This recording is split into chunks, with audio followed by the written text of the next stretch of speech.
যদি দারাজ থেকে কোনো আনইউজেবল অথবা ডিফেক্ট প্রোডাক্ট রিসিভ করে থাকেন, প্রোডাক্ট রিটার্ন করতে চান, তাহলে এই ভিডিওটি আপনার জন্য।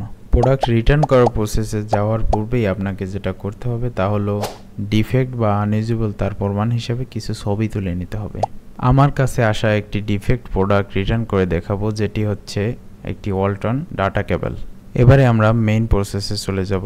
দারাজ অ্যাপে গিয়ে অ্যাকাউন্ট অপশনে চলে যাব। এখানে ভিউ অলে ক্লিক করব এবং এখান থেকে আমাদের রিসিভ করা প্রোডাক্টগুলো দেখতে পাবো। এখানে প্রোডাক্টের পাশে ইমিডিয়েট রিটার্ন অপশন লেখা থাকবে। এখানে যে প্রোডাক্টটি রিটার্ন করা প্রয়োজন সেটির পাশে থাকা ইমিডিয়েট রিটার্ন অপশনে ক্লিক করে দিব। এখানে I want to return the product A click করব, কারণ প্রোডাক্ট রিটার্ন করতে চাই। রিটার্ন রিজন, রিটার্নের কারণ হিসেবে item is defective or not working select করব।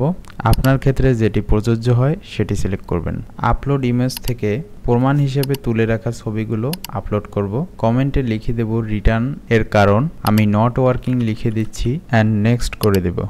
সিলেক্ট রিটার্ন শিপমেন্টের মানে আপনি যদি প্রোডাক্ট জমা দিয়ে আসতে চান তাহলে ড্রপ অফ সিলেক্ট করবেন, আর যদি চান আপনার লোকেশন থেকে নিয়ে যাবে তাহলে পিক আপ সিলেক্ট করবেন। আমি পিক আপ সিলেক্ট করে দিচ্ছি অ্যান্ড দেন নেক্সট।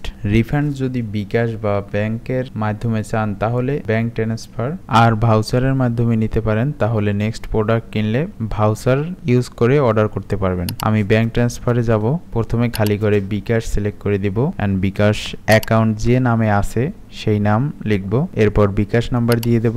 ব্রাঞ্চ অপশনে নিজের জেলার নাম দেব অ্যান্ড কনফার্ম করে দেব। এরপর সাবমিট করব অ্যান্ড এখানে মেসেজ হবে অ্যান্ড কন্টিনিউ করে দেব। এভাবেই রিটার্ন রিকোয়েস্ট করতে হয়। আপনাদের প্রোডাক্ট 7 দিনের মধ্যে রিটার্ন নেওয়া হবে এবং রিফান্ড করে দেওয়া হবে। So thanks for watching this video. Like, comment, share and subscribe.